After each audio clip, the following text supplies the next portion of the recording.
नमस्कार, सत श्री अकाल, वणक्कम। आप सभी को ऑनलाइन मीडिया में फिर से स्वागत है। सुप्रीम कोर्ट ने फिर अपनी आखिर दिखाई थी कि हम सुप्रीम है, हम मिलॉर्ड हैं, हम जो चाहेंगे वही होगा, आप लोग कौन से खेत की गाजर मूलियो। जहां एक तरफ सेंटर ने लगाया था बैन एक टीवी चैनल पर, और उसको high court, Kerala high court ने भी उस बैन को मान लिया था, बट सुप्रीम कोर्ट में आते आते फैसला पलट गया।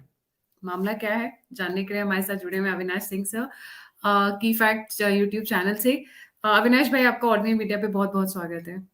आपका, आपके दर्शकों का सभी सभी को नमस्कार। देखिए, आपने एक बात ठीक कही कि केरला हाई कोर्ट ने इस पे बैन लगाया था और इस पे राज्य सरकार ने भी बैन लगाया था केरला की। उसके बाद इस पे केंद्र सरकार ने भी बैन लगाया था, लेकिन सुप्रीम कोर्ट में मामला आया तो सुप्रीम कोर्ट में जस्टिस डीवाई चंद्रचूड़ और हेमा कोहली की बेंच ने इस मामले को सुना और सुनने के बाद उन्होंने जो टिप्पणियां की वो खतरनाक है।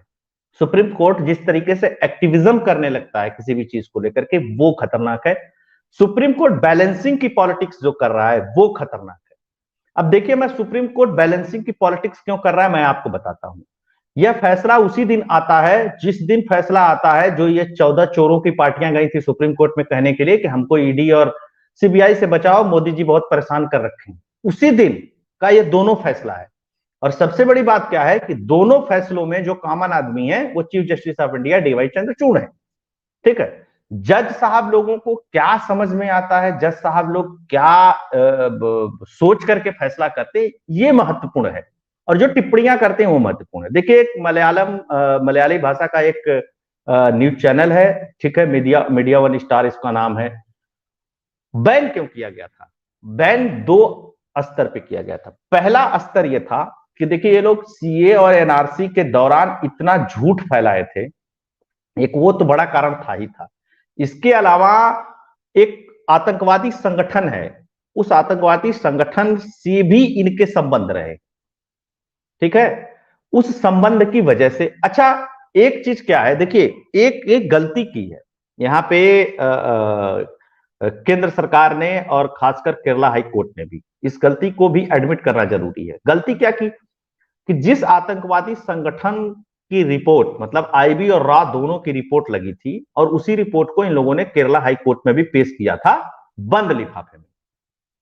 वही रिपोर्ट इन लोगों ने सुप्रीम कोर्ट में भी पेश किया। सुप्रीम कोर्ट में ने एक बहुत बारीक पॉइंट पकड़ा। पॉइंट क्या पकड़ा कि अगर कोई संगठन है, किसी का उससे संबंध है, तो उस संबंध के बिहाफ पे आप किसी मीडिया चैनल को नहीं बंद कर सकते हो जब तक कि वो संगठन बैन ना हो। तो जो जमाते इस्लामी हिंद जो संगठन है उस पर बैन नहीं लगा हुआ है, लेकिन उसके टेरर लिंक्स की जहां तक बात की जाए तो एक घटना और बता देता हूं।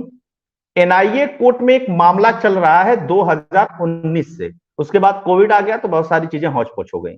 2019 से एक मामला चल रहा है एनआईए कोर्ट में इस संगठन, मतलब जमाते इस्लामी हिंद को लेकर के, कि इसके संबंध जो है पाकिस्तान स्थित कई सारे आतंकवादी संगठनों से है। इसके फंडिंग को लेकर के भी बहुत सारे सवाल उठते रहते हैं हमेशा, अन्य भी बहुत सारी चीजें हैं। वही वाली पूरी की पूरी रिपोर्ट थी। तो जब केरला हाईकोर्ट में इन लोगों ने पेश किया इस रिपोर्ट को, तो केरला हाईकोर्ट ने तो मान लिया, लेकिन उससे पहले एक महत्वपूर्ण बात मैं आपको बता दूं इस टीवी चैनल का, कि देखिए, जो ये टीवी चैनल है मीडिया वन स्टार, इसके लाइसेंस रिन्यू होना था जनवरी 2022 में। समझिएगा, ये इस पूरे मामले में महत्वपूर्ण पॉइंट है। 2022 में इसका लाइसेंस रिन्यू होना था, लेकिन केंद्रीय सूचना प्रसारण मंत्रालय ने 31 जनवरी 2022 को लाइसेंस रिन्यू करने से मना कर दिया और कहा कि यह चैनल राष्ट्रीय सुरक्षा के लिए खतरा है। इस बात को केरला हाईकोर्ट ने भी एडमिट कर लिया, और जो राज्य की सुरक्षा के लिए खतरा है वो नेशनल सिक्योरिटी के साथ साथ खासकर केरला की सिक्योरिटी के लिए खतरा है। अब दो बातें और यहां पे आती हैं। आपको पता है कि अभी केरला हाई कोर्ट में एक मामला चल रहा था माइनॉरिटी के स्कॉलरशिप को लेकर के। ठीक है, माइनॉरिटी के स्कॉलरशिप को लेकर के मामला चल रहा था। तो केरला हाई कोर्ट ने एक टिप्पणी की थी। केरला हाई कोर्ट ने कहा था, चूंकि वहां क्रिश्चियन और मुसलमानों के बीच में क्लैश चल रहा था। केरला की स्थिति आप लोगों को पता है कि मैक्सिमम इस्लाम को मानने वाले, मतलब मुसलमान और क्रिश्चियन है। मामला यह चला कि भैया जो स्कॉलरशिप है वो सब मुसलमानों को मिल जा रहा है माइनॉरिटी का, और जो ईसाई हैं उनको नहीं मिल रहा है। तो केरला हाईकोर्ट ने इस पे एक टिप्पणी की। उसने कहा कि जो जनसंख्या 2011 में जो सेंसस हुआ है, जो जनसंख्या की जनगणना हुई है, उसके आधार पे जिसका जितना प्रतिशत है उसके हिसाब से स्कॉलरशिप का डिस्ट्रीब्यूशन कर दिया जाए। तो इसमें एक मामला यह निकाला गया कि 80-20 का रेशियो कर दिया जाए माइनॉरिटी स्कॉलरशिप को लेके। समझिएगा, 80% मुसलमानों को दे दिया जाए, 20% क्रिश्चियनों को दे दिया जाए। क्रिश्चियन इस मामले पे मान गए थे, लेकिन यह मामला भी सुप्रीम कोर्ट चला गया और सुप्रीम कोर्ट ने इस मामले को खारिज कर दिया, यह कहते हुए कि इस तरीके से बंटवारा नहीं हो सकता है। सुप्रीम कोर्ट को प्रैक्टिकली बताना चाहिए कि किस तरीके से बंटवारा हो सकता है। अगर सरकारी मिशनरीज में चाहे अन्य जगहों पे हमारा बोलबाला है तो क्या हमारे ही लोगों को मिलेगा? ठीक जैसे उत्तर प्रदेश में होता था, आप लोगों को पता है, जाति विशेष के लोगों को बहुत सारे लिबर्टीज यहां पे दी जाती थी। वही स्थिति केरला में भी उत्पन्न हो गई। तो केरला हाईकोर्ट ने तो ठीक ही कहा था। अगर आप इसको किसी भी एंगल से अगर आप देखेंगे कि ठीक है कि दो लोगों के बीच में डिस्प्यूट है, तो जिसका जितना जितना परसेंटेज है उसके हिसाब से बांट दो भाई, क्यों झगड़ा कर रहे हो कि मुझको स्कॉलरशिप नहीं मिल रही, मुझको स्कॉलरशिप नहीं मिल रही है। वो भी मामला था। तो और जमाते इस्लामी यही नहीं, महिलाओं को लेकर के जो बातें थी उस पे भी इनकी टिप्पणी है, नमाज को लेकर के, फिर उसके बाद भ्रूण को लेकर के बहुत सारे तरीके के इनकी क्रियाकलाप है। इनकी एक यूथ विंग है, वो भी संदेह के घेरे में है, क्योंकि पता चला है कि जमाते इस्लामी हिंद की यूथ विंग के संबंध जो हैं वो पीएफआई से भी पहले रहे हैं। अब चूंकि पीएफआई बैन तब हुई, उससे पहले से मामला सुप्रीम कोर्ट में चल रहा है। समझिएगा, दो अलग अलग मैटर है। लेकिन जो लिफाफा पेश किया गया सरकार के द्वारा बंद लिफाफे में, उसको लेकर के भी कोर्ट ने टिप्पणी की। ये देखिए, ये ठीक नहीं है। कोर्ट ने क्या कहा कि ये ठीक नहीं है, बंद लिफाफे में आईबी और रा की रिपोर्ट सब नहीं आनी चाहिए। क्यों नहीं आनी चाहिए भैया? आईबी और रा से आपको क्या प्रॉब्लम है? आईबी और रॉ की रिपोर्ट अगर बंद लिफाफे में सुप्रीम कोर्ट को दिया गया तो सुप्रीम कोर्ट तो पढ़ रहा है ना उस लिफाफे को, और जजमेंट भी सुप्रीम कोर्ट को करना है। तो उस लिफाफे के अंदर क्या लिखा हुआ है, क्या उसका पोस्टर छपेगा या यहाँ के राष्ट्रीय अखबारों के संस्करण में लिखा जाएगा कि फलाने लोगों के लिए फलानी रिपोर्ट निकली है? यह भी सुप्रीम कोर्ट को सोचना चाहिए। केंद्र सरकार तब छुपाती जब निर्णय लेने के लिए वो आपके पटल पे भी वो रिपोर्ट नहीं रखती और सिर्फ ये कह देती कि नेशनल सिक्योरिटी का मैटर है इसलिए हम इसको बैन किए हैं। जब आपको रिपोर्ट बंद लिफाफे में दी जा रही है तो आपको क्या प्रॉब्लम है? निर्णय तो आपको करना है ना। तो यहां कह रहे हैं कि ये नेचुरल जस्टिस नहीं है। भैया ये नेचुरल जस्टिस नहीं है तो नेचुरल जस्टिस किसको कहते हैं जज साहब? तो जज साहब ने एक दिन में 2 फैसले दे करके मैम इस बात को बैलेंस करने की कोशिश की कि एक तरफ ये फैसला दे दो और उस फैसले की आड़ में ये फैसला दे दो धीरे से। अच्छा, एक चीज मैं और बताता हूं आपको। केरल के हाई कोर्ट के बहुत सारे फैसले को सुप्रीम कोर्ट बदलने के लिए तैयार बैठा है। अब ऐसा हो सकता है कि डीवाई चंद्रचूड़ का जो एलिवेशन हुआ और डीवाई चंद्रचूड़ की जो नियुक्ति हुई, उसके बाद ऐसा हो सकता है कि केएम जोसेफ साहब जो हैं डीवाई चंद्रचूड़ से कहते होंगे, देख भाई मैं केरला से आता हूं और केरला में जो जज बैठे हुए ये सब मेरे उसके नहीं है, मतलब मेरे गैंग के नहीं है, तो ये सब जो भी फैसला दें उसको पलट दो। ये भी तो हो सकता है। अब आदमी तो डीवाई चंद्रचूड़ भी है और हाईकोर्ट का जज भी है। ऐसा तो है नहीं कि वो लोग कोई भगवान है, अलग से मशीनरी है, अलग से दिमाग है। और इंसान बायस्ड ना हो यह असंभव है इस धरती पे। अगर कोई ये कह दे कि मैं बायस्ड नहीं हूं तो यह कोरी झूठ बात है। बायस्ड होते हैं लोग, और इस पूरे केस में यह बात पूरा केस इस बात की गवाही दे रहा है। अच्छा, अब एक चीज और मैं बताता हूं जो इसमें सबसे महत्वपूर्ण थी। सुप्रीम कोर्ट ने जो कहा, सुप्रीम कोर्ट ने क्या कहा? 134 पेज के फैसले में 5 अहम बातें कही सुप्रीम कोर्ट ने कहा कि स्वतंत्रता और निडर मीडिया की जरूरत है। आम पब्लिक कहेगा कि हाँ भाई ये बात तो ठीक है, मीडिया स्वतंत्र होना चाहिए, निडर होना चाहिए, लेकिन जिम्मेदारी कौन सी है? अगर निडर और स्वतंत्र है तो ठीक है, मीडिया हो सकता है कि कल पाकिस्तान के गुण गाने लगे, कल हो सकता है मीडिया निडर है और स्वतंत्र है तो सुप्रीम कोर्ट में भी टिप्पणी करने लगे, कल आपके फैसले को भी बांचने लगे मीडिया। क्योंकि मीडिया का एक काम थोड़ी ना होता है केवल सरकार की आलोचना करें। मीडिया का तो काम होता है कि जो समाज में हो रहा है उसका आलोचना करे, उसकी चीजें करे। हम लोग करते हैं। जब यह बात इन्होंने कही कि स्वतंत्र और निडर मीडिया जरूरी है, चलिए यह बात आपकी सही है, लेकिन अगर मीडिया किसी आतंकवादी संगठन से संबंध रखती है, मीडिया किसी न्यूज को प्रोपोगेट करती है, मीडिया सीए और एनआरसी के मुद्दे पे दंगे जैसी स्थिति अगर केरल में उत्पन्न करती है तो वो किसकी जिम्मेदारी होगी? यह भी सुप्रीम कोर्ट को तय कर देना चाहिए साथ के साथ। अच्छा, दूसरी चीज क्या कही इन्होंने कि सीलबंद लिफाफे में प्राकृतिक न्याय का उल्लंघन होता है। मुझको आज तक यह बात समझ में नहीं आई कि कोई चीज मैंने अगर सीलबंद लिफाफे में दिया है सुप्रीम कोर्ट को तो यह प्राकृतिक न्याय के खिलाफ कैसे है। यानी कि जो एफएटीएफ का जो नियम है जो जिसको लेकर के ईडी आजकल कार्रवाई कर रही है, तो ईडी भी तो नहीं बताती है। ईडी तो कुछ बताती नहीं कि मैं तुमको किस लिए जेल में रखा हूं। ईडी तो सब बातें कोर्ट में ही बताती है।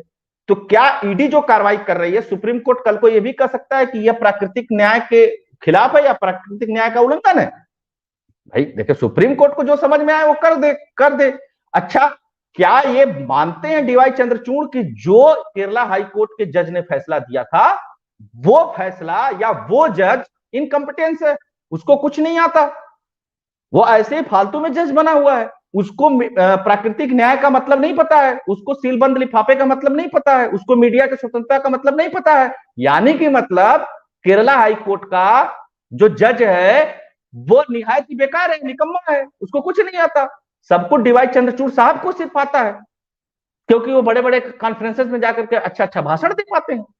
इसलिए तो ये जो खतरनाक एक्टिविज्म सुप्रीम कोर्ट ने शुरू किया, गायत्री जी इस बात को समझिएगा, ये बहुत खतरनाक है देश के लिए। दूसरी सबसे बड़ी बात क्या है, सरकार हवा में राष्ट्रीय सुरक्षा का दावा नहीं कर सकती है। आपको लगता है क्या कि सरकार हवा में राष्ट्रीय सुरक्षा का दावा करेगी? आईबी और रा की रिपोर्ट के आधार पर तो करेगी ना। या नरेंद्र मोदी जी डंडा लेकर के खोजने जाएंगे, रिपोर्ट बनाने जाएंगे, अपना पाकिस्तान जाएंगे कि आओ तुम और इस पे बयान दो तब तुम्हारी बात मानेंगे? यह भी चीज समझ में नहीं आए। फिर एक और इससे आगे बढ़कर के टिप्पणी क्या की कि राष्ट्रीय सुरक्षा को हथियार की तरह इस्तेमाल कर रही है सरकार। तो मुझको लगता है कि जजों के यहां से सुरक्षा हटा लेनी चाहिए, खुद ही जनता समझ लेगी। जनता क्या, बहुत सारे आतंकवादी संगठन है जो समझ लेंगे इन लोगों को क्यों जेड प्लस सुरक्षा देकर के रखी हुई है सरकार पे। इन लोगों को तो सब पता है ना। इनको ये भी पूछ लेना चाहिए कि आईएसआई देश में कैसे ऑपरेट हो रही है, खालिस्तान कैसे देश में ऑपरेट हो रहा है। भाई देखिए, जब आप गायत्री जी मानवाधिकार की बात करती है ना, तो मानव और अधिकार बाकी सब चीजें खत्म हो जाती हैं। तो मानव तो आतंकवादी भी है, मानव तो एक बलात्कारी भी है, मानव तो आईएसआई में भी काम करता है, मानव रा में भी काम करता है, मानव आईबी में भी काम करता है। तो एक तरफा जो ये यहां पे स्वच्छंदता की बात कर रही है सुप्रीम कोर्ट और मानवाधिकार की बात कर रही है, सुप्रीम कोर्ट को चाहिए कि इस देश की सारी व्यवस्थाओं को अपने हाथ में ले ले, कहे कि हम सब निर्णय करेंगे। क्योंकि भाई सरकार तो प्राकृतिक न्याय नहीं कर पा रही। आप 5 लोग बैठ करके बाप दादे खानदान से जुड़े हुए जज बने हुए हो, तुम्ही को प्राकृतिक न्याय का पता है, तुम्ही को सब कुछ पता है इस देश में। और ये सबसे खराब पद्धति हो गई है कि हर हाई कोर्ट का फैसला सुप्रीम कोर्ट में चैलेंज हो रहा है। हाई कोर्ट कोई भी फैसला दे दे, सुप्रीम कोर्ट में चैलेंज, हाई कोर्ट कोई भी फैसला दे दे, सुप्रीम कोर्ट में चैलेंज। तो हाई कोर्ट तो है फिर किस जरूरत ही कहाँ रह गई? हाँ, हाई कोर्ट की जरूरत ही कहाँ रह गई फिर? अच्छा, ये एक राज्य से, देखिए एक राज्य से जुड़ा हुआ मामला था, पहले राज्य तक ये बात खत्म हो जानी चाहिए थी, और वो राज्य में ही असुरक्षा की भावना पैदा करने की बात थी, क्योंकि मलयाली भाषा का न्यूज चैनल था। इस बात पे जब हाई कोर्ट ने कुछ कह दिया तो एक नजीर पेश होती। अब तो इसी फैसले का हवाला लेकर के कोई भी मीडिया चैनल कुछ भी कहेगा, कुछ भी बकेगा, कुछ भी नैरेटिव सेट करने की कोशिश करेगा, है ना। और मीडिया को लेकर के तो डीवाई चंद्रचूड़ पहले कह चुके हैं कि सवाल पूछना चाहिए, खूब पूछना चाहिए, और तुमसे सवाल पूछ ले जाए तो तुम्हारा सुमोटो पावर जाग जाता है, तुम लोगों को जाग जाता है कि मेरा बाप 7 साल तक इस देश का चीफ जस्टिस था, मैं सबसे लॉन्गेस्ट सर्विंग जज हूं, मैं दुनिया का सबसे महान हूं, मुझको प्राकृतिक न्याय के बारे में पता है, मुझको हर चीज के बारे में पता है। और बिहार में, बंगाल में दंगा हो रहा है तो तुम लोग कान पे रुई लगा करके सोए हुए हो, अब तुम लोगों का सुमोटो पावर पता नहीं कहां चला जाता है। सवाल है ना, प्राकृतिक न्याय करने के लिए बैठे हुए तो उस पर भी कुछ बोल दो, उस पर भी 2 लाइन की टिप्पणी कर दो। और हर चीज पे तो तुम्हारे पास फुर्सत है टिप्पणी करने के लिए, और ये भी चाहते हो कि इस देश के लोग तुम्हारा सम्मान करें। सरकार पे सब टिप्पणी हो और तुम 5 लोग बैठ करके कुछ भी करो, उस पर कोई टिप्पणी ना हो, उस पर कोई सवाल ना पूछा जाए कि भाई अच्छा गायत्री जी, मुझको आज तक ये नहीं समझ में आया कि प्राकृतिक न्याय की डेफिनेशन क्या है। सनातन का मतलब ही होता है प्राकृतिक न्याय, सनातन का मतलब ही होता है प्रकृति से जुड़ा हुआ। इसीलिए कहा जाता है कि सनातन न पैदा हुआ न खत्म होगा, सबकी एक किताब है, सबके पास एक चीजें हैं, सबको पता है कि फलाना धर्म कहीं पैदा हुआ, फलाना रिलीजन यहाँ पैदा हुआ, फलाना पंथ यहाँ पैदा हुआ। सनातन के बारे में किसी को कोई ज्ञात नहीं है कि ये कब से चला, कब से, क्योंकि प्रकृति पूजक है हम। हवा पानी जल, यही तो प्रकृति न्याय है। किस हिंदुओं को समझाया जा रहा है इस देश में प्रकृति न्याय सुप्रीम कोर्ट के द्वारा? ये जो ऑक्सफोर्ड और हार्वर्ड से पढ़ करके आते हैं, इस देश में जो विदेशी कल्चर, विदेशी सभ्यता, विदेशी बातें जो इंपोज करने की कोशिश करते हैं, ये उसी का नमूना है। और जज साहब लोगों को एक बात बहुत अच्छी तरीके से समझ लेनी चाहिए कि बहुत लंबे समय तक नहीं चलने वाला। आप टिप्पणी करिए, आप सब कुछ करिए, लेकिन आप कह रहे हैं कि आईबी और राय की रिपोर्ट का कोई मतलब ही नहीं है, ये इस तरीके से नहीं दबाया जा सकता, उस तरीके से नहीं दबाया जा सकता। जब मीडिया को इतनी छूट दे दी है तो फिर इस बीच ध्यान रखिएगा कि एक अंगुली जब आपने उठा दी है तो चार अपने तरफ मुड़ेगी स्वभावतन। जी जी, इन्होंने ये भी कहा कि there is nothing to show terrorist links, national security claims can not be made on the basis of thin air. जब इनको ऑलरेडी एक सील्ड कवर में डोजियर दिया गया था, तो फिर ये कमेंट का क्या मतलब था? There is nothing to show terrorist links, इसका मतलब गवर्नमेंट या तो एस्टैब्लिश नहीं कर पाई या फिर ये जानबूझकर इग्नोर कर रहे हैं। अब दो चीज समझिए यहां, सुप्रीम कोर्ट ने क्या कहा? सरकार हवा में राष्ट्रीय सुरक्षा का दावा नहीं कर सकती है।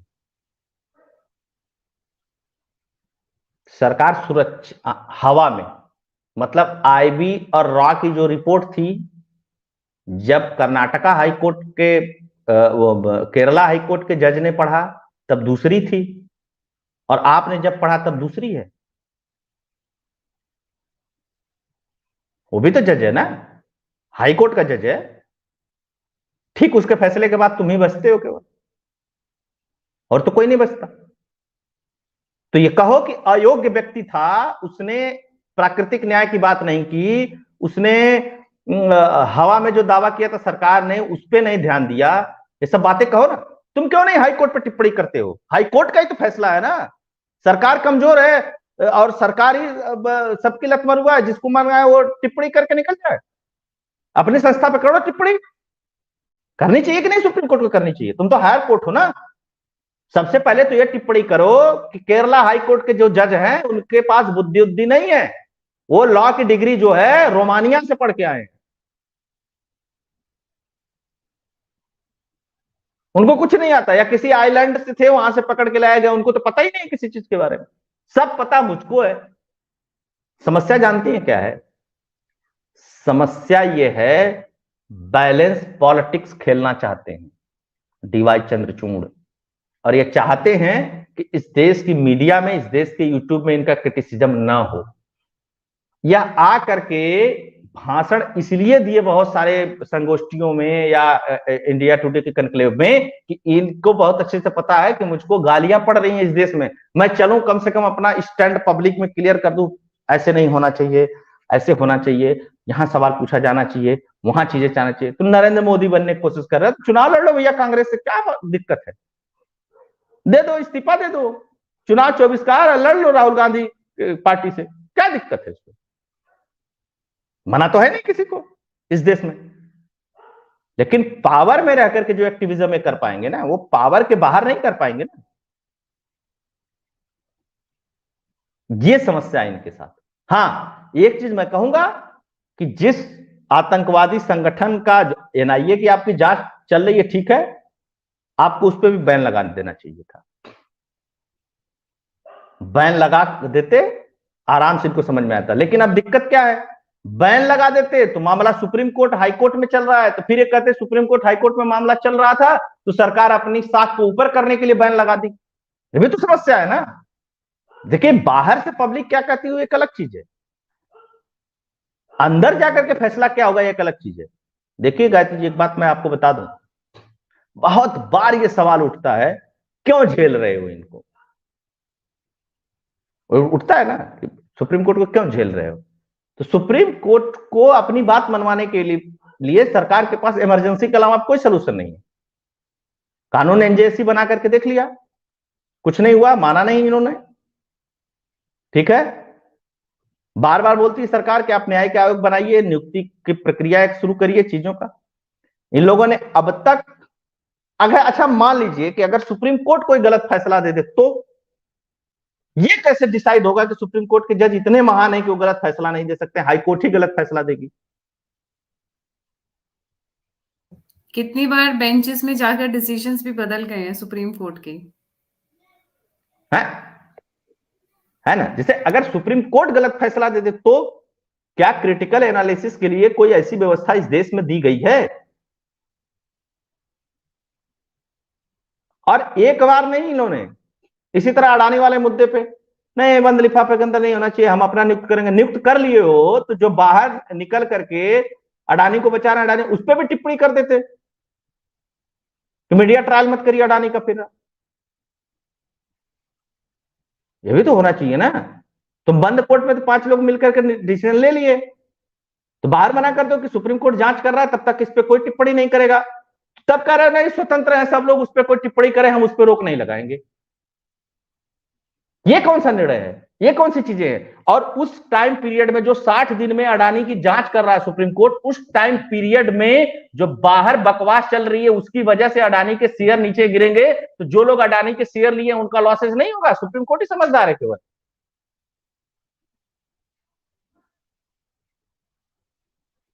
60 डेज में सुप्रीम कोर्ट जांच कर रहा है, तो सुप्रीम कोर्ट को एक ऑर्डर दे देना चाहिए था कि भाई 60 दिन में हमने एक स्वतंत्र न्यायिक आयोग बनाया है, एक स्वतंत्र पैनल बनाया है, सेबी को इन्वॉल्व किया है, तब तक मीडिया में या अन्य जगह पे इन सब चीजों की खबरों का कोई प्रसारण नहीं होगा। तब आप कह रहे हैं कि मीडिया स्वतंत्र है, कुछ भी अडानी को कर सकती। तो अरे इसी मीडिया की वजह से तो अडानी का गया है, शेयर नीचे गिरा है। और जिस प्राकृतिक न्याय की आप बात करते हैं, वो जो जो आप इन्वेस्टर्स की चिंता कर रहे हैं, उन इन्वेस्टर की चिंता अगर इन 60 डेज में नीचे जाता है उसका शेयर, तो उसका जिम्मेदार कौन होगा? उसकी भी तो जिम्मेदारी तय करेंगे किसी के ऊपर। अरे हिंडनबर्ग की एक रिपोर्ट आती है, मीडिया में प्रकाशित होती है, तो सब तो किया धरा इस पे मीडिया का ही है। वो हिंडनबर्ग कौन सी देश की कोई बहुत बड़ी संस्था है, कोई सरकारी संस्था है, या कोई बड़ी नियामक एजेंसी है, या कोई रेटिंग एजेंसी है? अविनाश जी, फेक न्यूज का सबसे बड़ा अगर किसी के पास हिस्सा है तो वो तो मीडिया का ही है, सैटेलाइट चैनल्स और नेशनल मीडिया। बाद में एक छोटी सी कहीं नीचे खबर स्क्रोलिंग में डाल देते, we apologize, we presented this news wrong. आपको बल्कि फेक खबर की आपको एक कहानी बताते हैं। यस बैंक डूबता नहीं, वो जितना घोटाला किया था फिर भी ये स्थिति में नहीं पहुंचता। उसके खिलाफ फेक न्यूज ही तो फैली थी एक व्हाट्सएप ग्रुप से। अच्छा, जब तक आपको न पता हो तो कोई बात नहीं, लेकिन जब आपको पता चल गया तब तो कम से कम आप उस पर एक स्टैंड लीजिए। गलत कह रहे गायत्री जी। और यहां पे कोई आईबी और रॉ ने तो पकड़ा नहीं है, ना ईडी की जांच चल रही है, ना देश की कोई एजेंसी जांच कर रही है। एक विदेशी एजेंसी की जो खबर थी उसी को तो भारत की मीडिया ने चलाया और सिर धड़ा। तो कम से कम आप इतना तो बोल सकते थे कि भाई जब तक 60 दिन तक जांच चल रही है तब तक इस पे मीडिया ट्रायल नहीं होना चाहिए, दैट्स इट।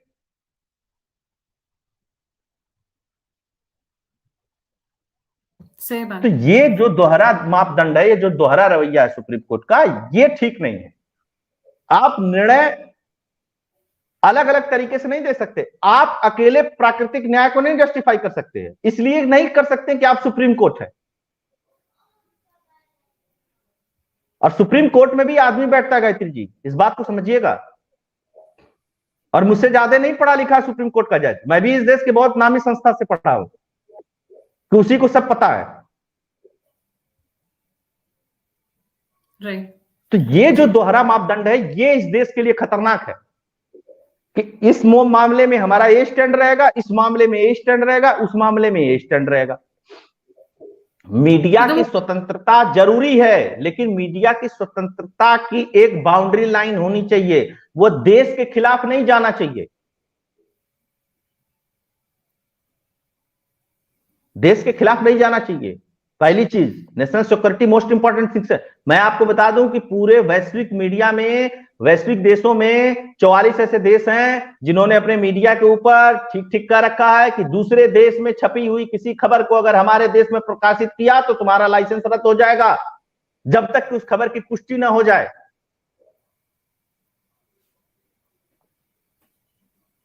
आपको एक चीज और बताता हूं, आज इटली में जॉर्जिया मेलोनी ने क्यों कहा अंग्रेजी बैन, 1 लाख यूरो डॉलर का उस पर जुर्माना लगेगा अगर जो उनके यहां ऑफिशियल सरकारी व्यक्ति, सरकारी काम करने वाला कोई भी व्यक्ति, समझिएगा पार्लियामेंट में बिल पास होने जा रहा है, जॉर्जिया मेलोनी इसको लेकर के आ रही हैं। उन्होंने कहा कि मेरे देश में सरकारी रूप से कोई इंप्लॉय बोलता हुआ, चाहे सरकार से जुड़ा हुआ कोई ठेकेदार हो, चाहे हमारे देश की संसद हो, चाहे कहीं पे भी अगर कोई अंग्रेजी लिखता, बोलता, पढ़ता पाया गया तो 1 लाख यूरो मतलब भारतीय करेंसी में 90 लाख रुपए का जुर्माना लगाऊंगी। जानती है क्यों कहा? इसके पीछे आदमी सोचेगा अरे यार अंग्रेजी भाषा से क्या दिक्कत है, अंग्रेजी भाषा से दिक्कत है फेक न्यूज फैलाई जाती है अक्रॉस द वर्ल्ड। क्योंकि क्योंकि देखिए जितने अंग्रेजी बोलने वाले देश हैं भारत सबसे करीब है उनके, और उन्हीं का प्रभुत्व है। अगर आप ध्यान से देखिएगा तो आप ये बताइए रसिया के बारे में भारतीय लोग क्या जानते हैं? सिर्फ 2 बातें, कि पुतिन बहुत महान है और हम लोग उससे डिफेंस की चीजें खरीदते हैं। 99.9999% भारतीयों को यह नहीं पता है कि सबसे टॉप लेवल का एक्टर एक्ट्रेस कौन है रसिया की, सबसे बढ़िया राइटर कौन है रसिया का, सबसे अच्छा भोजन क्या है रसिया का, रसिया किस देश के बारे में क्या कहता है, सब चीज किसके माध्यम से आता है? अंग्रेजी के माध्यम से आता है। तो कल्चरल डिफरेंस, एलजीबीटी को लेकर के उसने कहा कि ये अमेरिका और जो मतलब एंग्लो भाषा बोलते हैं अंग्रेजी को, तो जो एंग्लो भाषा वाले देश हैं ये हमारे देश में एलजीबीटी को प्रमोट किए हैं, हमारे कल्चर को खराब कर रहे हैं, अपना फूड यहां ला करके घुसा दिए, अपना प्रोपोगेंडा ला करके घुसा दिए, अपना नैरेटिव ला करके घुसा दिए और अंग्रेजी बैन, बात खत्म। यही नहीं किया जॉर्जिया मेलोनी ने, जॉर्जिया मेलोनी ने एक चीज और की, चैट जीपीटी को सबसे पहले बंद किया, इसको बंद करो। और मैं आपको बता रहा हूं कि yes chat GPT is ban. हमारे देश का सुप्रीम कोर्ट अरे नहीं भैया आप चैट जीपीटी कैसे बैन कर दो, अरे अंग्रेजी बोलना बंद कर दोगे तो हमारा तो सुप्रीम कोर्ट ही बंद हो जाएगा। ये प्राकृतिक न्याय की बात करते हैं। मैं चैलेंज करके मैं इस देश के किसी भी समाजशास्त्री को, मैं इस देश के किसी भी सुप्रीम कोर्ट के जज को, मैं इस देश के किसी ओपन डिबेट में बैठाइए, अंग्रेजी में जजमेंट लिखना, अंग्रेजी में बहस करना है प्राकृतिक न्याय के खिलाफ है कि नहीं इस देश के लोगों के लिए? बोला है कभी कोई? प्राकृतिक न्याय तब होगा मैडम जब मेरी भाषा में बहस करेगा वकील, मेरी भाषा में जज फैसला सुनाएगा और मेरी भाषा में मुझको वो चीज लिखित में मिलेगी। अब कह रहे हैं कि हम एआई के थ्रू ट्रांसलेट करेंगे, फलाना करेंगे, ढिकाना करेंगे, लेकिन अल्टीमेटली वकील तो बहस कर रहा है अंग्रेजी में ही ना। उसको क्यों नहीं कहा जा रहा कि कन्नड़ का मामला आएगा तो कन्नड़ में बहस होगी, हिंदी का मामला आएगा तो हिंदी में बहस होगी, अन्य भाषा का मामला आएगा तो अन्य भाषा में बहस होगी? क्यों नहीं? जी बिल्कुल सही। प्राकृतिक न्याय का क्या मतलब है कि तुम ऑक्सफोर्ड से पढ़ कर आओ लॉ और भारत में बैठ करके डिसीजन दो? इन जजों ने तो भारत का सीपीसी, आईपीसी, सीआरपीसी ही नहीं पढ़ा है। लंदन में आप लॉ पढ़ रहे हैं तो भारत का आईपीसी, सीपीसी, सीआरपीसी क्यों पढ़ेंगे? Doctor B R. अम्बेडकर के और उनके साथियों के लिखित संविधान के बारे में आपको क्या नॉलेज है? आप फिर प्राकृतिक न्याय की बात करेंगे? और प्राकृतिक न्याय का जो दोहरा अर्थ है इस देश के अंदर वह खतरनाक है। जॉर्जिया मेलोनी ने एक चीज और पेश की है, वहां पे गे और लेस्बियन शादी को वैलिड करने की जो मांग उठा रहा है, हटक इसको जैसे तो कहा एकदम कल्चरल सुधार दूंगी मैं। भारत में हो जाता हंगामा मच जाता अभी, लेकिन आधे लोगों को खबर ही नहीं पता है। तो ये जो चीजें हैं, ये जो डिफरेंसेस हैं, उस डिफरेंसेस को समझना है, उस नैरेटिव को समझना है। इस केस में कुछ था ही नहीं, ठीक है, आईबीआर की रिपोर्ट थी, बात खत्म, दैट्स इट। इसमें क्या प्रॉब्लम है? सरकार कर एक नेशनल सिक्योरिटी से कोई जुड़ा हुआ मामला है तो उसको मानिए, उसको खत्म करिए। आप उसमें भी घुसेंगे, आप कल के लिए सेना में भी घुसेंगे, कल के लिए इसमें भी घुसेंगे। और मैं बता रहा हूं कि डीवाई चंद्रचूड़ के दिए हुए फैसलों में से 50% फैसले आगे आने वाले 10, 15, 20 साल में जब भी सुप्रीम कोर्ट में अन्य जज आएंगे वो फैसले पलटे जाएंगे। ये लिख लीजिए गायत्री जी, मैं यह दावे के साथ कह रहा हूं। ये तो व्यभिचार वाला ही बदलेगा, बहुत से ऐसे फैसले हैं इनके जो बदलेंगे। रीजन क्या है कि वह भारत के प्राकृतिक न्याय के खिलाफ है, वो ब्रिटेन के प्राकृतिक न्याय के साथ ठीक हो सकता है। प्राकृतिक न्याय उस देश के कल्चर, उस देश के सीरत के अंदर बसता है, इस देश की आत्मा के अंदर बसता है। बिल्कुल सही। जैसे मैं एक और एग्जांपल आपको देता हूं, जैसे ब्रिटेन में चर्च में जाना, पूजा करना, ये वहां का प्राकृतिक न्याय है। एक ईसाई अपने बाइबिल के ऊपर शपथ खाता है, ये वहां का प्राकृतिक न्याय है। एक भारत में रहने वाला व्यक्ति जब गीता पे रख करके कसम खाता है, ये भारत का न्याय है, वो भारत का प्राकृतिक न्याय है। समाज की संरचना भारत में है, समाज की संरचना यूरोप में नहीं है। फैमिली वैल्यूज की संरचना यूरोप में, अमेरिका में नहीं, वो भारत में है। दोनों को आप मिला करके कंट्राडिक्ट कर देंगे और कहेंगे कि हम प्राकृतिक न्याय के साथ हैं, तो मिलाट माफ करिएगा, आपको कुछ नहीं आता है। आपको पुनः भारत को पढ़ना चाहिए, ब्रिटेन को पढ़ करके आप यहां पे प्राकृतिक न्याय नहीं दे सकते हैं, सॉरी।